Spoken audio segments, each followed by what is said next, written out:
Yeah, I mean, scaling is, I understand the importance now more than ever before. I read a great book years ago called E-Myth Revisited. I love that book. And it just, for me, it was kind of like, wow. Yeah. I mean, my mind just exploded and I thought, I'm a technician. That's how I'm working. I'm working so much in my business that I don't have any time to work on my business. So one of the first things that I did is I really started with this goal in mind, and I said, you know what? In 2 years, I want to be able to get to the point to where I can step out of my practice and maybe get down to practicing 2 days a week. And that was one of the first goals as I said that. And I said, okay, so what do I need to do to get from point A to point B? Is I need to create this sort of strategy in order to make this happen. So let me just stop you right there. Sure. So what I hear you saying is that you set the intention even before you knew how it was going to happen. Oh, absolutely. Yeah. So that's important. Yeah. I read there was a great study back in 1981 at Harvard University, and I'd read this study years ago as well, and they did a study on the MBA students, and they looked at all of these different parameters in terms of someone being successful.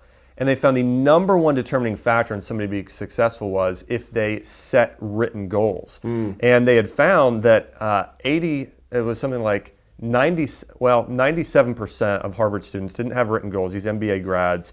About 13% had goals, but they weren't written. They tracked these MBA students for 10 years from Harvard.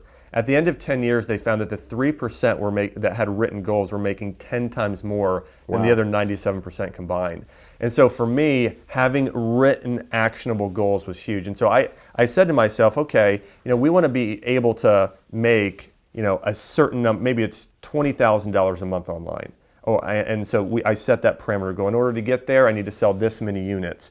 And really and then how many visits does that mean? And the other thing is, I reached out to other health experts and said, okay, how many web visits do I need to be at a month or email newsletter list in order to sell this many units? And so I tried to get an idea in my head and actual real numbers of what's realistic, what's a realistic goal here.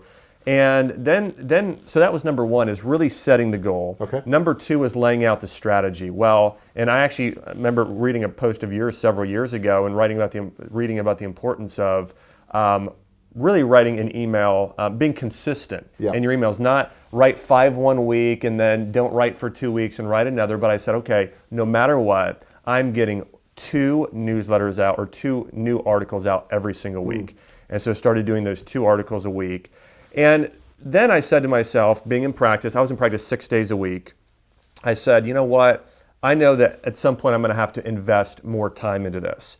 And so what I did is I stopped working Saturday mornings. I stopped all day Fridays. I brought in an associate, and I started taking off 2 shifts a week. So I took off all day Friday, and I worked on my online business, and then also worked on them on Tuesdays in the mornings. And so that was something else. I mean, if you're going to grow this, and be able to step out, you've got to schedule some time. So I really blocked off specific time to be able to really work on these things, and also brought in the right team or people to help me. Bringing on just a part-time assistant. That's really where it started. Is I had a part-time assistant. Her name was Lori, and she did everything. I mean, everything for me.